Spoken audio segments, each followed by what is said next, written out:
Hey, this is Vincent from Build My Agency, and if you're a mid-sized company and you're still processing your invoices manually, you're probably wasting hours every month and risking errors.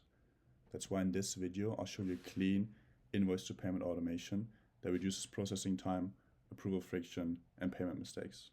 So if right now your invoice processing looks something like this, and you basically do everything manually, even if you have your own ERP system, like at some point you'll definitely run into one of those issues, namely duplicate invoices, late payments, missed approvals, and honestly even a certain risk of fraud. So in order to avoid manual work, win back time, money, and energy, I actually created this workflow in NLN, which will allow you to have all those features to streamline your invoice processing and fully automate it in order to avoid those mistakes I just mentioned. Okay, so as you can see here, our CRM is completely empty right now. I just had the invoices sent to myself on Gmail, but you could use like any trigger you wanted, right? So that's completely up to you. Let me just go ahead and start the workflow real fast. And as you can see, I'm actually using NLN in the backend.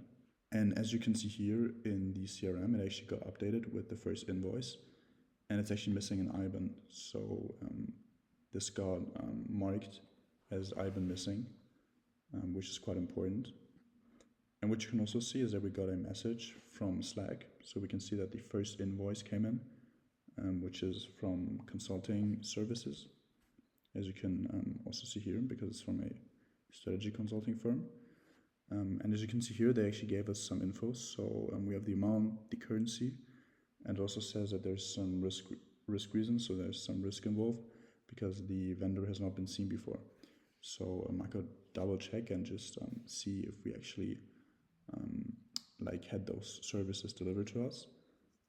But let's just assume that this is perfectly well done and that we actually use their service. And as you can see here, it actually got updated. So it told me the invoice was successfully approved. As you can see here, we actually got the second invoice and also a message in Slack.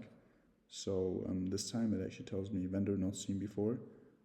So it's again, it's a new vendor. So I'm just going to go ahead and approve this one as well. And now you can see that we actually got our third and our last invoice, which is from Meta. So let's check Slack again. And this time it's actually telling us that it's a new IBAN for a known vendor.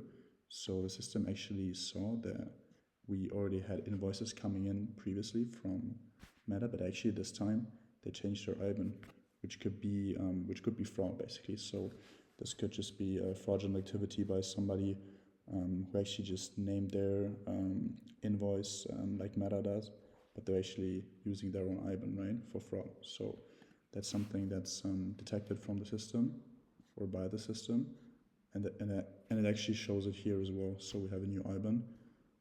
So this gets marked, and you can see that the first two invoices have been approved, and this time I'm actually gonna reject it because this could obviously be fraud, and we'd have to investigate some more to basically confirm if this is actually fraud. So as you can see here, we just rejected it, and also gives us the time. And overall, it just gives you all the relevant info.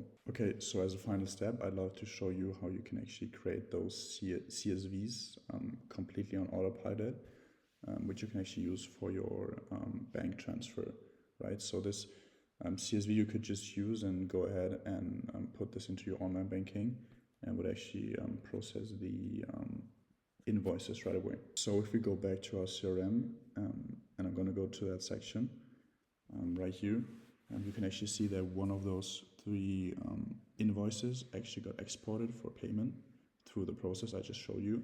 But why only one? Because the first one actually didn't contain an IBAN. So the system saw that and actually went ahead and actually banned this one from going through the workflow so that it won't be exported. And the last one we actually rejected, so we don't want this one to be exported as well. And yeah, that's it. So to finish everything off, if you're actually interested in having your invoices processed in a way similar to what I just showed you, feel free to check out our website, book a first call, or just use the links in the bio. Thanks a lot and see you next time.